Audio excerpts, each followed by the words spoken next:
جب اللہ تعالیٰ کسی شخص کو ذلت سے ہمکنار کرنا چاہے تو اسے علم سے محروم کر دیتا ہے۔ اگر کوئی شخص دنیا کی محبت میں ہر وقت سرشار ہو تو اسے 3 طرح سے عذاب دیا جائے گا۔ نمبر 1، وہ ایسی پریشانی میں مبتلا ہو جائے گا کہ اسے کبھی چھٹکارا نہیں ملے گا۔ نمبر 2، ایسی کنجوسی میں مبتلا ہوگا جو کبھی ختم نہیں ہوگی۔ نمبر 3، اور ایسی امید اس کے دل میں ڈال دی جائے گی جو کبھی حقیقت کا روپ نہیں دھارے گی۔ جو شخص چھوٹی مشکلات کو بڑا سمجھنے لگے تو اللہ تعالیٰ اسے واقعتاً بڑی مشکلات میں الجھا دیں گے۔ اے ابن آدم، آج کے دن میں آنے والی پریشانی کو خود پر سوار مت کرو، کیونکہ اگر آنے والا کل تمہاری قسمت میں ہوا تو اللہ تعالیٰ اس کل کے اسباب بھی پیدا فرما دے گا۔ حسد کی کمی سے جسمانی صحت میں بہتری آتی ہے۔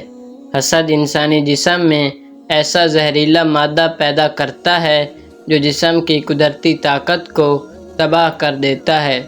اس کے نتیجے میں جسم کمزور پڑ جاتا ہے اور روح مرجھانے لگتی ہے۔ یہی وجہ ہے کہ حسد کرنے والا شخص کبھی ترقی نہیں کرتا اور حسد کی تپش میں پگھل کر ختم ہو جاتا ہے۔ جب کوئی شخص غریب لوگوں کی صدقہ و خیرات کے ذریعے مدد کرتا ہے تو اس کی صحت اور حالات کے لیے دل کی گہرائی سے دعا کرتے ہیں۔ یوں ان کی دعائیں قبول کر لی جاتی ہیں اور اس شخص کی مشکلات کا مداوع ہو جاتا ہے۔ جب کوئی شخص کسی دولت مند انسان کے پاس جائے اور اس کی دولت سے متاثر ہو کر عاجزی اختیار کرے تو وہ اپنے 2/3 اعمال ضائع کر دیتا ہے۔ اس دنیا میں بھلائی صرف 2 قسم کے لوگوں کے لیے ہے، وہ شخص جو گناہ کرتا ہے لیکن پھر بھی توبہ کر کے کفارہ ادا کرتا ہے، اور وہ شخص جو اچھے کاموں میں جلدی کرتا ہے۔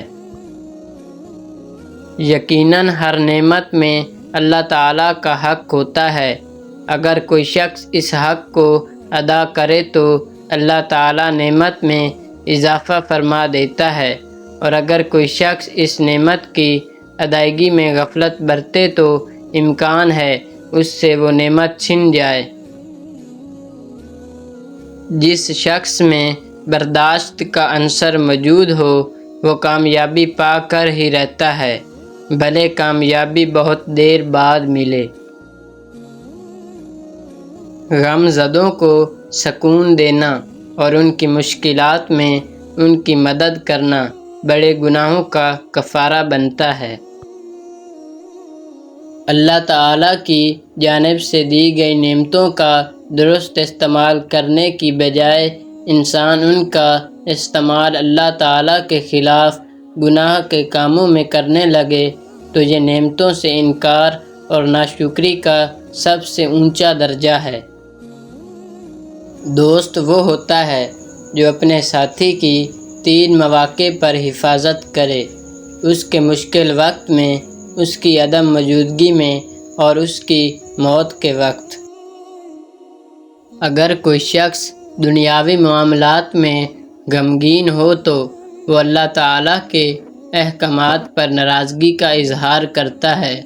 جو شخص خود پر آئی مصیبت پر گلہ کرے در حقیقت وہ اپنے رب کے خلاف شکایت کر رہا ہے۔ جو شخص اپنے نیک اعمال میں کمی کرتا ہے وہ خود کو غم میں مبتلا کر لیتا ہے، اور اللہ تعالیٰ کو ایسے شخص کے ساتھ کوئی لینا دینا نہیں جو اپنی دولت میں سے اللہ تعالیٰ کے نام پر کچھ نہیں دیتا۔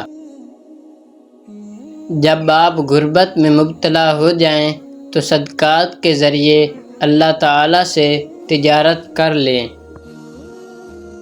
یہ تمہارے اپنے فائدے کی بات ہے کہ اس چیز سے گریز کرو جس کو تم دوسروں میں ناپسند کرتے ہو۔ جو شخص زیادہ لوگوں سے مشورہ کرتا ہے اسے پتہ چل جاتا ہے کہ غلطی کہاں ہے۔ لوگوں کے ساتھ اچھے اخلاق سے پیش آنا آپ کو ان لوگوں کی برائیوں سے محفوظ رکھتا ہے۔